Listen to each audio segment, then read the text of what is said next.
Okay, so today we want to spend a little more time on the title here is The Eclipse of Religion. Last week we talked a little bit about what is the definition of a world come of age, which is what Bonhoeffer was thinking about and determining as he considered the situation of the world at the time in which he was living and what he foresaw developing. And so this is also part of that conversation, and that thought of his is the eclipse of religion. And this is where he really begins to develop his idea of this religionless Christianity, because he sees that religion is both a construct, a human construct on the one hand, but and so in a sense it can lead us away from what it really means to walk with God. On the other hand, it's also a very easily manipulated process for those who want to use it for purposes other than connecting with God and being the kind of people that God wants us to be. And so religion in the hands of these people in the world come of age can be a dangerous combination. And so as we think about that, before we get into that, I want to say that this is not a new problem. That if you go back to the Gospels and you look at Mark chapter 7, and here's a conversation that Jesus has with the Pharisees who are saying, you'll remember this conversation, why don't your disciples wash their hands before they eat? You know, and of course then that leads into that whole little dialogue about they don't follow the traditions of the elders. And so all the little practices that the Pharisees had built into what it meant to be a righteous person in that time. And of course, Jesus and his disciples were failing the test because they weren't jumping over, or through those hoops, and they weren't doing those things. And Jesus was saying, you guys have a lot of these things that you do that are worthless, essentially. And of course, that was very offensive to them, because their whole life was built around these practices and being the best at them and so forth. And I guess one can say, on the one hand, they sincerely wanted to do what was right. They sincerely wanted to be close to God, but they were pursuing that in a way that had devolved from what God was actually wanting into what they were prescribing. And because they had developed it, then they had an idea of the best way to be that way. And so they began to assess and to judge, how people were doing on the basis of their kind of practices. And so Jesus takes them to task, and he really lets them have it in that thing. And he actually talks about a very serious infraction where he gets right to the heart of the law. The Ten Commandments, he says, the commandment says, honor your father and mother. But you say, I'm going to give my money to the church instead. That I'm going to give my money to this purpose, therefore I don't have the means to honor my father, or I'm relieved of that obligation. Of course, what that means is they can do what they want with that money until they turn it over to what they've determined to do with it in the temple and so forth. So basically there was a loophole in that whole process that they exploited, and Jesus took them to task for it, and they were not happy about that because they knew that he was right. And so then he got back to the original thing about the washing of the hands and so forth. And it took me he makes that quote that says Isaiah said of you people, and he's really quoting God speaking through Isaiah, your hearts are far from me here. You say these things, but your hearts are far from me. And if you go back into Isaiah to that place where he was referencing, which they would probably know, then you find a little interesting excerpt in Isaiah 28. where perhaps this is what Jesus had in mind. He's saying, as he's talking about religion, he says, "For it is," he's quoting what God is saying through Isaiah, "For it is do this, do that, a rule for this, a rule for that, a little here, a little there." That's his assessment. That's God's assessment of what religion had become in Israel's day in that particular time. And so they didn't want any more than that. They had settled for that. And so God says, okay, well, that's what you get. It becomes that. But then he said, very well then, with foreign lips and strange tongues, God will speak to this people, to whom he said, this is my resting place, let the weary rest. And so here's where you get the whole idea of God, Jesus and the disciples. The disciples, especially after Pentecost, they recognized this passage here as speaking to the whole question of the Gentiles coming into the church and so forth. They recognize where this comes from. But I thought it was interesting that just a bit later is that passage. The next chapter in Isaiah is that passage, "These people come near me with their mouth, they honor me with their lips, but their hearts are far from me. Their worship of me is based on merely human rules they have been taught." And that's what Jesus was speaking to in that time. And so this is not a new problem. It was a problem pre-Jesus, way back in the history of Israel. It was a problem in the time of Jesus. It became problematic later on. Why do we have such a problem with this? It crops up often. So in the sense, as we go back to this world come of age, so in this march to that place, religion was meant to disappear. It was meant to just go by the wayside. Waves of rationality would sweep in and wipe out all the traditions and all the religious ideas and so forth as reasoned thinking and logic took over. But the domestication of religion proved to be somewhat of a fallacy and a fantasy because we actually live in a fairly religiously violent world. If you're thinking about religion as a whole, some of the worst things in the world are taking place in the guise of religion. Defining religion in this kind of a world, at least according to the people that were alive and were influential in Bonhoeffer's day and continue then to be raised in this world come of age, the philosophy of that day was that religion was a projection of human emotions and concerns that were focused on an external object, i.e. God, who does not exist. So it was a human construct. And Freud came up with the idea that God is self-created, that we invented God as a necessary part of our well-being, and that's actually led us astray. And Feuerbach, another philosopher of that day, the Germans, I've told you this before. They can be good, but they can also be problematic. So Feuerbach, another German philosopher, God is wish fulfillment. So we just put onto God all the things that we think about and desire for ourselves. And that was the philosophy of that day about religion. So because of this, these philosophers saw it as a worthless and in some cases dangerous enterprise because it could be exploited, which actually then happened in that time. And that's what Bonhoeffer is thinking about. He sees this as something that's very easily manipulated.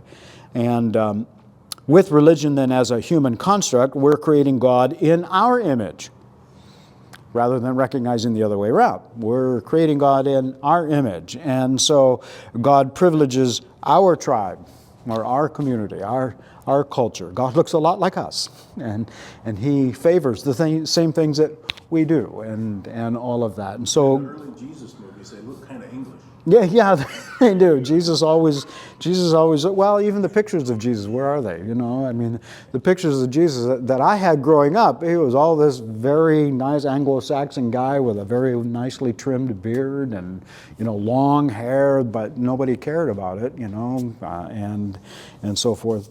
He probably wasn't that way, but anyways, yeah, our culture. The first time I saw a picture of Jesus that was made for Japanese people, I thought, no, this is not right. Which presupposed that we were right. Yeah, exactly right. Exactly right. I think, what's not Asian,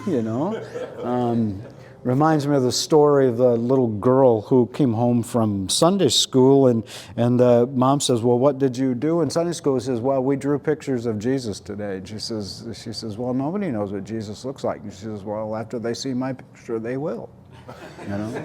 This is what he looked like. So, yeah, but we do that, okay? So in a more serious sense, we create God in our image, and He privileges our tribe, our community, our culture. Religion establishes our identity. So our culture begins to display what we hold to be self-evident truth. Well, everyone knows this. Everyone knows this. And so we create boundaries about that. And so there's the insiders and the outsiders, and then religion gives us the permission to enforce our beliefs because we want to preserve, what we have. And so religion becomes more about the will to power than the desire to embody God's presence. We're there to protect. And just as a side note, one scholar that I read made the statement once that there's a lot of emphasis in our day on apologetics. We have to defend the faith and defend God and stuff like that. And he says, and actually, it's actually the opposite. Our faith defends us. God defends us, and we don't need to defend God. We need to spend more time. So this is the more embodying God's identity idea than enforcing the boundaries about who is in and who is out. So Christianity has a history of that too, as do other religions in the world. I mean, let's face it. I mean, the Hindus have been guilty of that. Muslims, of course, are guilty of that. There isn't anybody who escapes those kinds of things. Our particular concern is Christianity here, and so we'll focus just on that and narrow our idea to that. But it's not just limited to that. But because it is limited to that, we have to recognize that we have that history, and of course we're in a time now where that's being exposed, and we have to become comfortable with that. And there's a lot of talk about how Christianity was problematic, and we're trying to make things different, and that's a good thing. So we can't go the other side and just beat up on it so deeply that we forget all the good aspects of it as well. But let's think, about Christianity's history and so forth, and how it became problematic, at least for Bonhoeffer, and could continue that way. Because religion and all the baggage that goes with it can, and in some cases it actually has, become a substitute for faith. Religion becomes faith, or becomes what it is, and there's this sense where as long as you do the right things, then the ultimate goal of religion, which I think is noble and pure and desirable, gets lost in the process. In our day, religion gets reduced to intellectual assent. If you just hold these beliefs, you'll be fine. And so sometimes we see very clearly that people can attest to a certain kind of belief, but it seems to have very little bearing on how they actually live and what they actually do. And that becomes problematic. But because it's been reduced to that, it becomes somewhat determinative in the way we think about our place in the world, because that type of belief offers a level of certainty. And so people are always looking for certainty. You know, just do this and you'll be okay. Just do this and believe that. And it begins to sound a lot like Isaiah 28:13, right? Just do this, do that, and things will be okay. And part of that, I don't know if that's been your experience, but I can remember growing up that faith. And so here I want to. We're talking about religion, and when I talk about religion, in some sense, I'm thinking about the purest form of it. You know, the right kind of, the right use of that. Bonhoeffer's obviously not doing that, but when I think about my faith as a kid and growing up, it was, as I recall, mostly future oriented or heavenly oriented. It was very spiritual, in the sense that there was not so much emphasis on how you live right now, except you don't want to blow, you know, what you have coming. So don't screw up so badly that you mess up your salvation, because that was the ultimate goal, was to be in heaven. And so you lived your life in view of heaven. And so these practices that were recommended and the kinds of things that we believed were all in service to what? To get you to heaven. And they probably did have a practical component, but it was lost on me growing up. It was just all about getting to heaven. And so I never recall, and of course this is probably, you know, as much my fault as any, but yeah, we can purge that from the tape. But I don't recall messages on the Sermon on the Mount, on Jesus' teaching about how to live with one another and those things, which we'll get to in a week or so. But the idea of living in a way that made a difference in your neighborhood or in your community, there was very little in my memory about that. Do you think that was more in America, or was it the time where in other countries too, they were just thinking salvation's about where I'm going to spend eternity instead of present life? You know, that's a good question. I think that some of the, I wonder, what do you think? When you look at, I'm thinking in terms of especially the era that we're thinking about with Bonhoeffer, and we see the steep decline in religion as even as a legitimate enterprise after World War II. Of course, the secularism begins to really ramp up in Europe. Why is that? Some people said that was evidence God is dead, or there was no God because of the terrible things that happened. Yes, of course, those terrible German philosophers, yes, who made those statements. I wasn't trying to... Yes, but I mean that is true. But think about what's happening now in terms of postmodernity.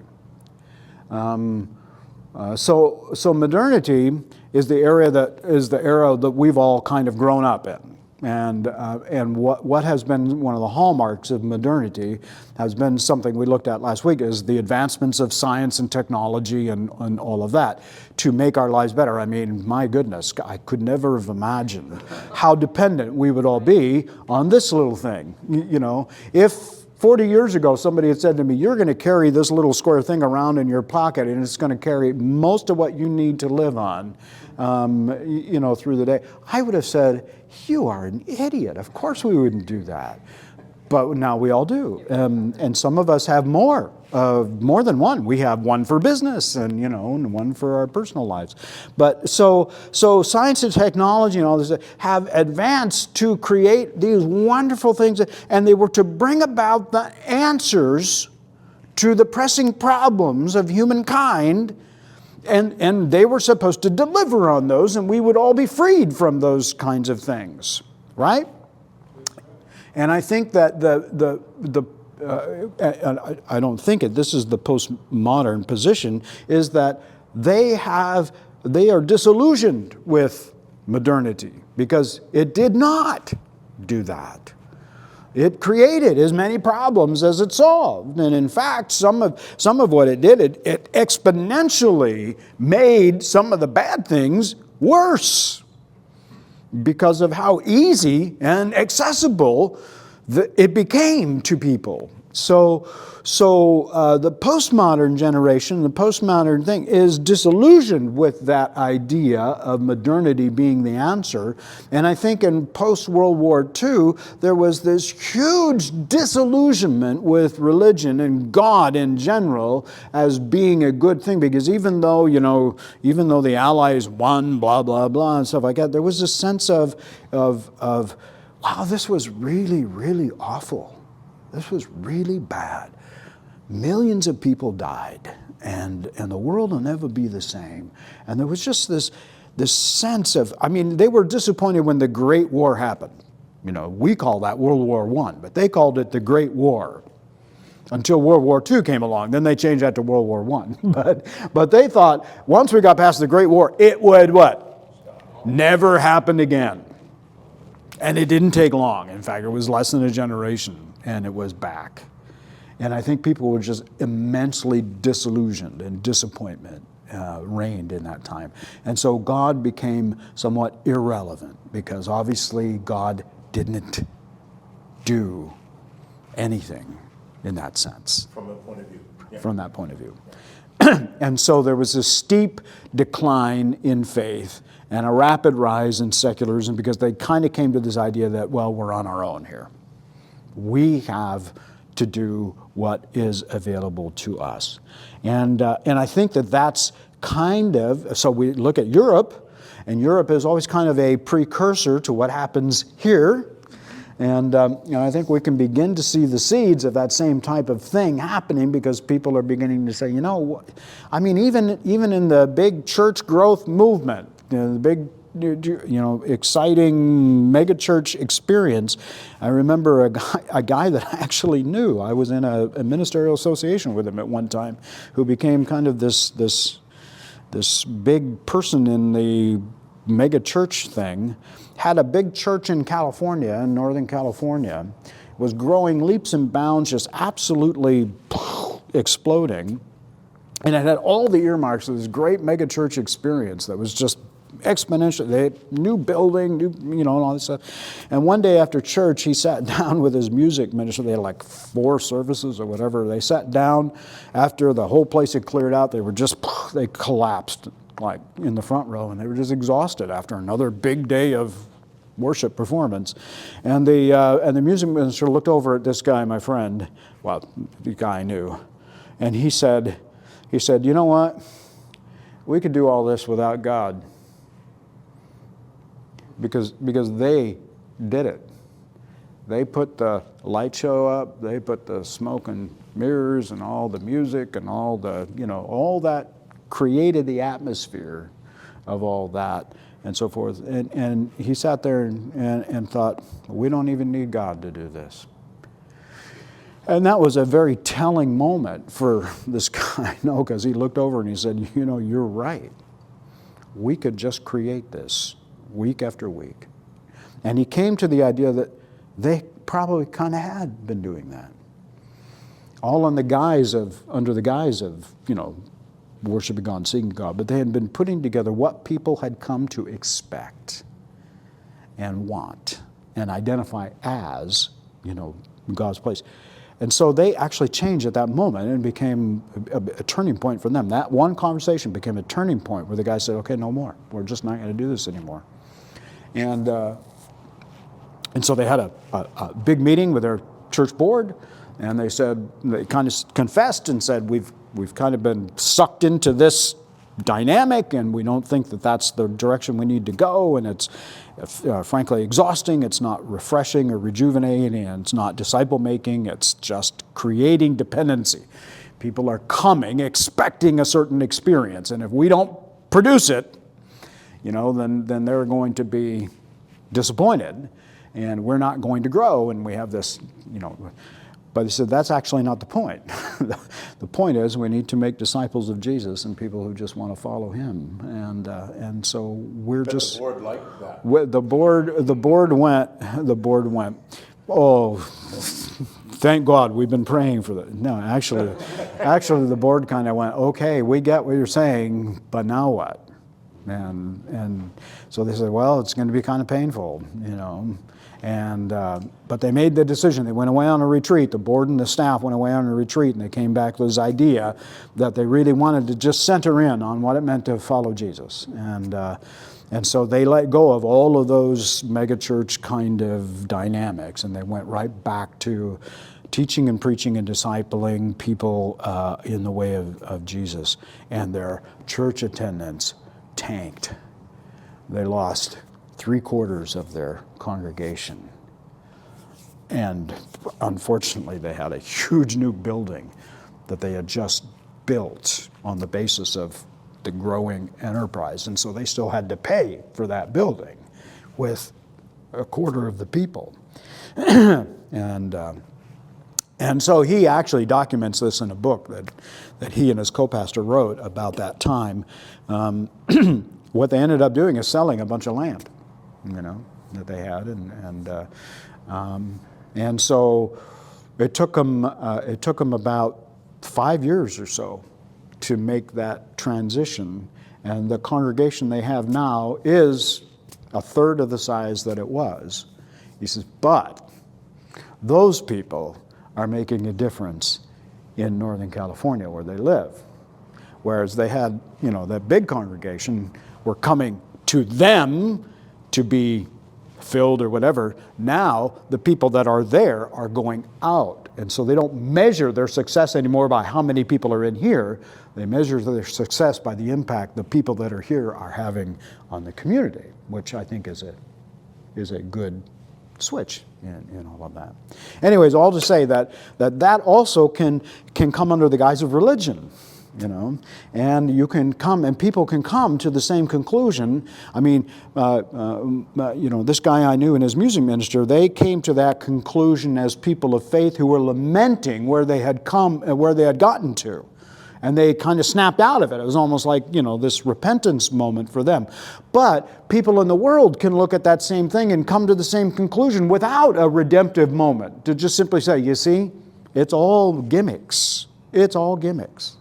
It's just, you read the New York Times. Anytime they get an article about faith in there, or somebody talks about that, I mean, there's a predictable response from the crowd, and many people who have a Seattle kind of, this is where I live, and I'm commenting on this, will come back with a very, very sarcastic or cynical view to say, yeah, well, if you believe in imaginary beings, this is what you get. And so there is this sense where the culture is moving to this place of seeing religion as irrelevant and unnecessary and in fact even sometimes problematic. At the same time, we're seeing the kind of thing that Bonhoeffer feared, the manipulation of religion for the sake of power. And so it's interesting to me that we have both of these dynamics happening at the same time. Where this cynical side that's saying this doesn't actually mean anything, that's not real, and so forth. And then this other side, which I think is capturing the worst elements of religion and exploiting them for their own purpose. And this is what Bonhoeffer is talking about in terms of the negative aspects of religion. So he said it can fulfill human need, and it can fulfill human desires, and it can be used in ways that are problematic, but not immediately seen that way.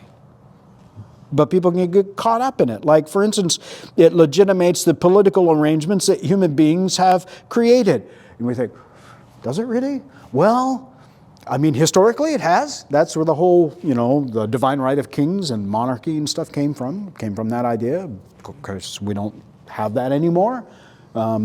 But for a long time, that was part of the papal competition that was going on, is who could get the Pope's approval and so forth, and who would be the king and all of that. So that's not our thing anymore. But we talked a little bit about this not too long ago, the civil religion of America. Kind of this sense of, if you're an American, you're a Christian, kind of a thing. When I was growing up, that was kind of a very strong, pervasive idea. And how many presidents will always end every speech that they make with what? God bless America. And our troops. And our troops, yeah. Yeah. God bless America. So that's become part of the vocabulary of the American culture. But does anyone truly, this is the problem that we have. Is that a sincere kind of the God bless America? Well, God bless America, and at the same time, God curse America's enemies and all of that. So it legitimates the political arrangements. We're on God's side. Comes back almost that Joshua thing. Remember that thing with Joshua?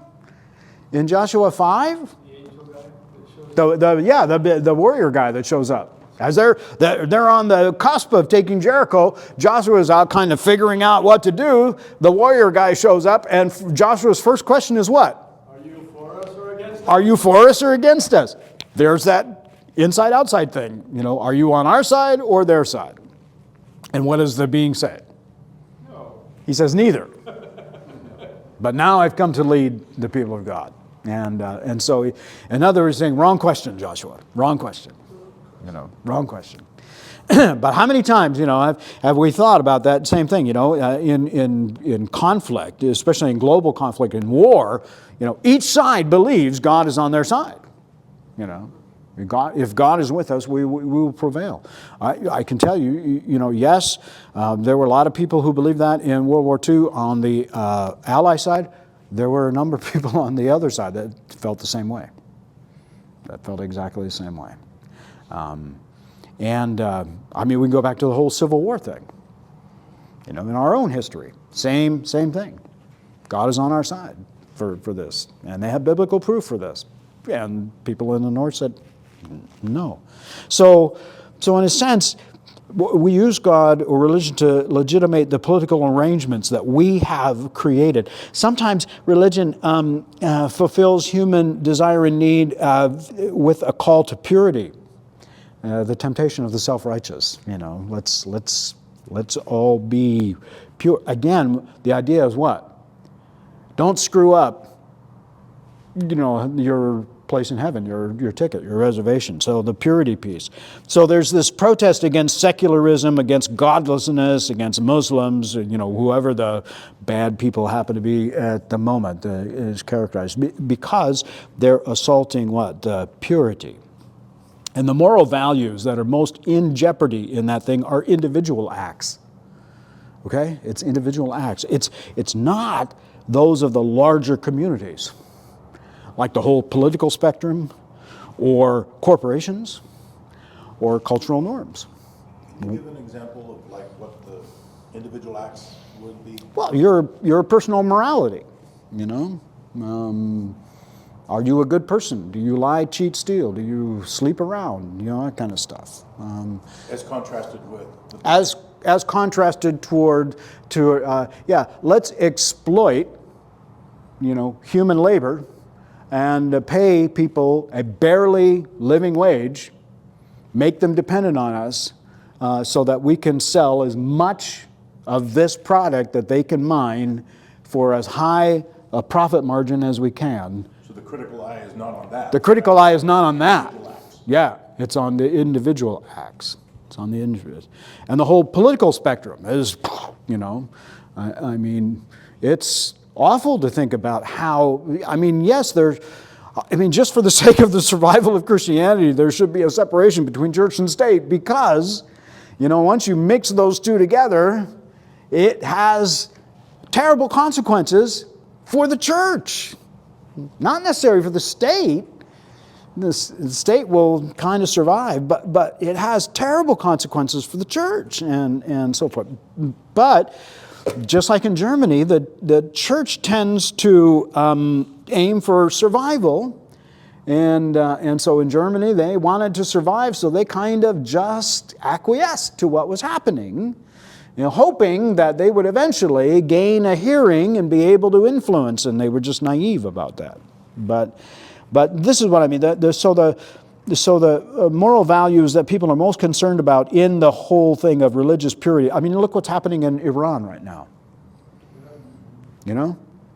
Over what? Yeah, a dress code. A woman didn't have the right dress code on, was killed in custody. Now there's lots of people protesting and also suffering persecution, even being killed in response and so forth, over a dress code. A dress code. Not to mention the other terrible things that the government may be doing over there under the guise of all other things, but it's the dress code that they're most upset about. Think about it, the United States, same thing. Where's some of those? The straw that broke the camel's back. What? The dress code was just the straw that broke the camel's back. Yeah. Women can't drive, women can't work, women can't vote, all that stuff. Yeah. Well, so the attention is not on those bigger issues from a religious standpoint on what should be the right thing. I mean, it's a different class. I think the underlying issue is power. Yes. And the state will use religion, will exploit it to gain power. Yes. And our task as faithful people is to not allow ourselves also to be focused on the power. Exactly. The hard thing is to just let go of that. Yes. Because I think we all have a craving for control and power within our own lives. And to step away from that individually, as well as, the political arena, everybody wants to have an opinion and a say and be heard, but stepping away from that is slightly easier, but then to step away from that personally is so much more difficult. Yes. You're right. So stepping away from power, which is what I'm just saying that for the benefit of the tape. So that your point is that people are after power, and I think that's true. I think that's right. And so religion is used in that way. And there's a bunch more on this that basically comes down to that. Part of it, the next step though, is that religion also then gets defined as individualistic. Meaning then that it has no voice in the public square, and so it gets reduced down to what you personally believe, and there's very little rigorous discussion of religious values except as they pertain to individual acts. So instead of thinking about what is a right approach to life, like we've been talking about in the message on wisdom, what is the right approach to life? It's like religion has lost its place in that conversation in the contemporary culture, and there's reasons for that, but it then moderates the kind of influence that we will have, and so again, it comes back to misunderstanding the salvation issue. That the word for salvation in the New Testament is you can put the word rescue in, and it means exactly the same thing. And what Jesus was doing, and what the early church came to realize, is that salvation was a rescue from the pervasiveness, the grip, and the outcomes of sin in the life that we're living right now. But salvation has always been pitched forward into this eternal kind of thing, and so you don't want to jeopardize your salvation, and so it's been spiritualized in that sense, and then it loses its power for the way we live right now, and recognize that we can be free from the grip and power and outcome of sin in the way that we live right now.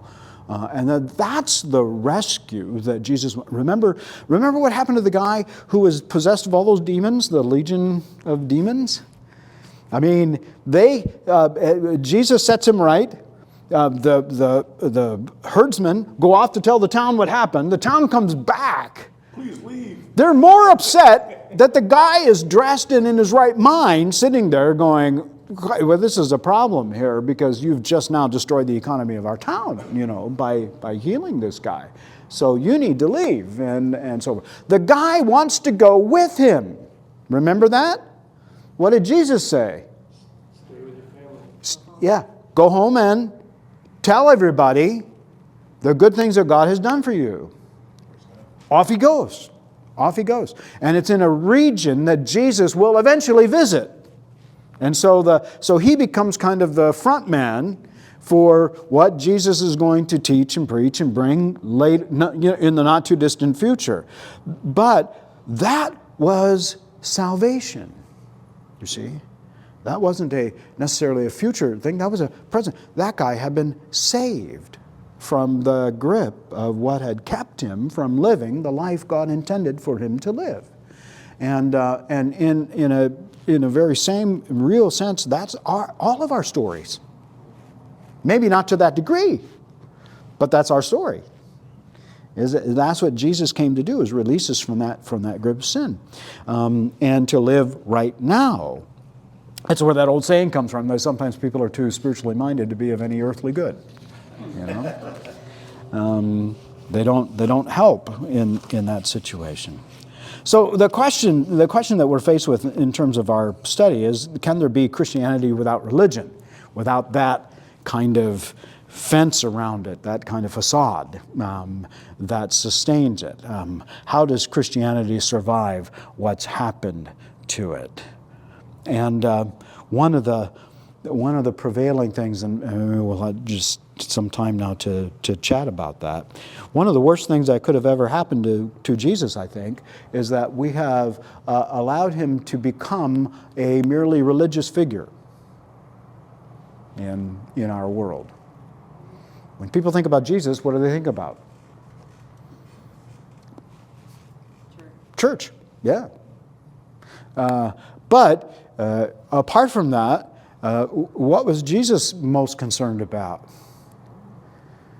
When you read the Sermon on the Mount, he got right into the guts of everyday life, didn't he? Anger, lust, killing, swearing, manipulating people, so forth. That's the stuff of everyday life. That's how people relate to one another, positively or negatively, and Jesus is telling them how to make a difference in the way they live right now. Where did Jesus spend most of his time, at least according to the Gospels? It wasn't in the temple. Where? It was in the villages with people. And back to the Sermon on the Mount, when he says, "Blessed are the poor in heart," and so forth, is he recommending that you become that way to earn God's blessing? That's a misunderstanding. It's a misunderstanding of it. Basically, he's saying, he's looking at the people in front of him who are poor in heart, and all this, he says, you're in the kingdom. Blessed are you, you're in the kingdom. Blessed are those who you're in the kingdom. Because these were the ones that were mostly excluded from the kingdom under the popular view of religion in that day. And Jesus is saying, no, you're there, you're here, you're in the kingdom. Blessed are you. And so Jesus was, when he went to Zacchaeus, remember that encounter? I sang that song a bunch of times about Zacchaeus. It's been a long time. How does it go? I can't quite remember. Okay. You're blessed. You were just teasing us about that. Yeah. It's interesting how the gospel puts that together in the story of Zacchaeus, because it happens in almost the same panel as the rich young ruler. And so remember, the rich young ruler comes up to Jesus and says, what must I do to obtain eternal life? And Jesus goes through the whole thing. Well, do the commandments. These I've done since I was a kid. Well, one thing you lack. Go sell everything you have, give it to the poor, and come follow me. And the guy says, oh, that I can't do. Sorry. Walks away sad. What does Jesus say about that? Okay, yeah. It's what? The eye of the needle kind of thing? Yeah. Camel through a needle. Yeah, but he's talking about the rich. How hard is it? It's, what does he say? It's almost impossible. Yeah. But for God. Well, he says, with man this is impossible, but with God all things are possible. But he says, how hard it would be for the rich to enter the kingdom of God. Remember, he makes that statement. And then the disciples are like, well, then who can be saved? Because they all thought that the rich were the favored of God, right? So who then can be saved? And so forth. So we know that story. And we're left with the impression that the rich it's harder for them. Then, not a chapter and a half later, is the story of Zacchaeus, who is incredibly rich. As a tax collector that's probably doing it in a wrong way, right? Well, when you were a tax collector in that day, you didn't make a living separate from collecting taxes. You just made a living from what you could extract from people. So they taxed them more and then lived on the excess and so forth. And so Zacchaeus, he was a chief tax collector. So he had people under him. So he was living off of their, bounty as well. So he had his whole, he was traffic. Pardon? I said it's like selling Avon or something. Yeah. A multi-level marketing. Amway. Yeah, he was a multi-level marketing tax collecting, So, so Zacchaeus is a fabulously wealthy guy through nefarious means and so forth, and very rich. But Jesus then sees him in the tree and says, "Come down. I must go to your house for supper this evening or whatever." And so Zacchaeus is down and so forth. We don't have any of the conversation that transpired between Zacchaeus and Jesus. There's a pause. There's a pause in that. Because it didn't happen right away. Obviously, Jesus came over, they had dinner, they had conversation, blah, blah, blah. Then there's that conclusion there where Zacchaeus gets up and says, okay, whatever I've done wrong, I will restore. And he goes way beyond what the law required at that time. He comes to this place of saying he will make right what's been wrong, and he will do what's right and so forth. What does Jesus say after that? Today salvation has come to your house. Today salvation has come. See, he was rescued from that. Jesus was more concerned about the way you live your life right now. That was salvation to Jesus. That's what he was recommending. That's why he had such a problem with the people in the temple when there were the person with the shriveled hand, right? Well, what's Jesus going to do? And they're almost hoping he does something miraculous so they can pin him down on that, because then he would be working on the Sabbath, because they only considered him to be what? A healer. And so if he's just a healer and he heals somebody on the Sabbath, well, then he's doing his job, which is a violation of the Sabbath, and we got him, right? So Jesus, of course, in the guy with the shriveled hand, it's a one place, and I think it's in the book of Mark where the writer says this, that Jesus is actually angry about this. Angry about that whole situation. And so he kind of does this on purpose to provoke the conversation. And so he says to them, well, if one of your sheep falls into a well, wouldn't you extract him on the Sabbath, kind of a thing? And they're all going, well, yes, of course, and so forth. So he says, so is it right to do good on the Sabbath, to make people well or whatever? Isn't that right to do that on the Sabbath? And they're like churning. So he heals the guy's hand, and they're, of course, he's happy about it, but the Pharisees are unhappy about that. They go out and they plot how to kill him. And I thought to myself as I read that, and I have it written in my devotional Bible at home, I have it written on there, it's not okay to heal a shriveled hand on the Sabbath, but it is okay to plot murder on the Sabbath. How does that work? How does that work? Anyhow, Jesus, once again, this wasn't about, when the blind guy in John, and the disciples asked, who sinned? And Jesus wants to change the question. That's not the question. It's not about that. So he heals the guy and so forth. So Jesus is trying to say the salvation isn't tied to this reward, you scratch my back, I'll scratch your kind of thing. It's not a quid pro quo thing. It's not a future, it's a how you're living right now kind of a thing.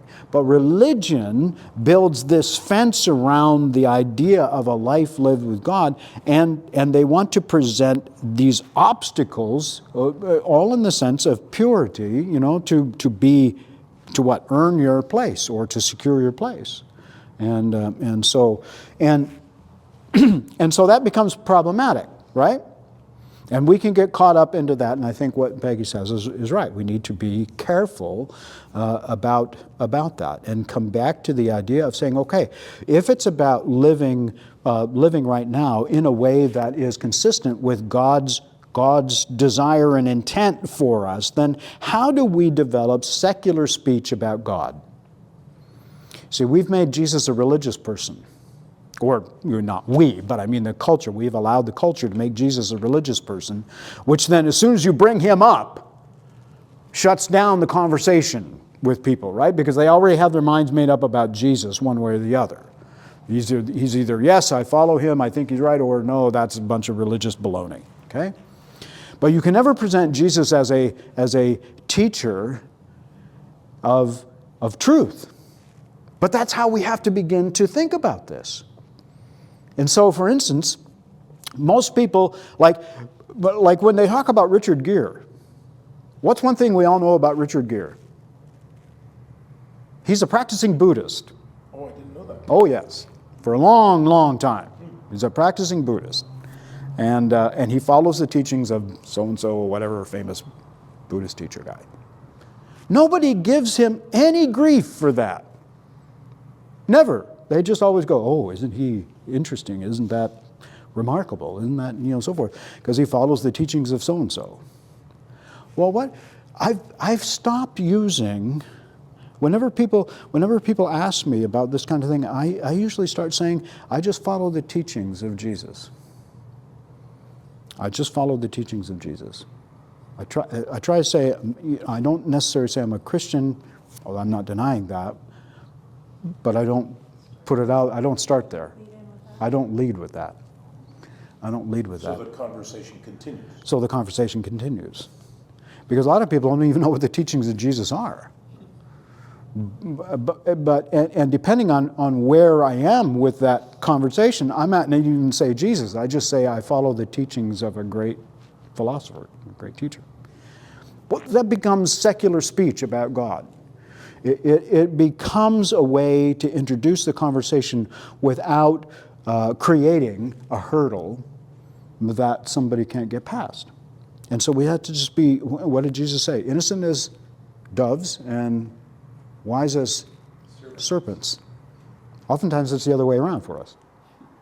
But we have to be that way. Innocent as wise as serpent. So how do we do that? Well, we create.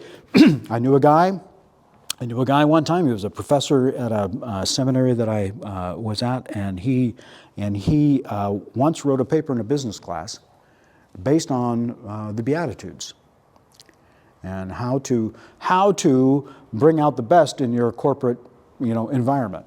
And he used the Beatitudes as the basis of his long paper. And the professor grading the paper asked him, "Where'd you get this? Did you make this up? Did you just spin it?" He goes, "Where'd you get this?" "I did. It's brilliant." And he said, "Do you really want to know?" And he said, "Yes, I really want to know." He says, "I got it from Matthew 5, 6, 7, and 8. Matthew 5, 6, and 7, the Sermon on the Mount." He goes, really? He goes, yes. That's in there? He goes, yes, it's all there. That's where I got it from. That's the teachings of Jesus. And this guy never knew that. But that's the kind of thing we're talking about, is releasing it from you got to be this kind of a person with these kind of practices and so forth, to how are you shaping your life? What's driving your life forward? What's motivating your life? You know, and what teaching are you following? We get back to the Dr. Phil question. How's that working for you? What you're doing, how's that working for you? Here's how that's working for me. And we go back to the blind man. I don't know about Jesus. I don't know if he is who you say he is or whatever. What I do know is that once I was blind, but now I see. And you can't argue with that, right? And so the same thing in your own life. You know, you don't have to compel people to hold a certain belief about Jesus. You just have to say, you know, this is how it was. Whatever the equivalent for you is, I was once blind, but now I see. This is how my life used to be. This is how it is now. And this is why. And so it's not about how many times did you go to church, how many chapters of the Bible do you have memorized, how many verses can you quote, you know, that kind of thing. Do you know the difference between transubstantiation and consubstantiation? You know, those kinds of things. It's not that at all. How are you living your life? That's where we begin to get released from the will to power, because it's not a will to power, it's living into the fullness of God's life. Okay, I think we're done. Thanks very much. We'll get into Jesus then next week in a very deep way. So, thank you.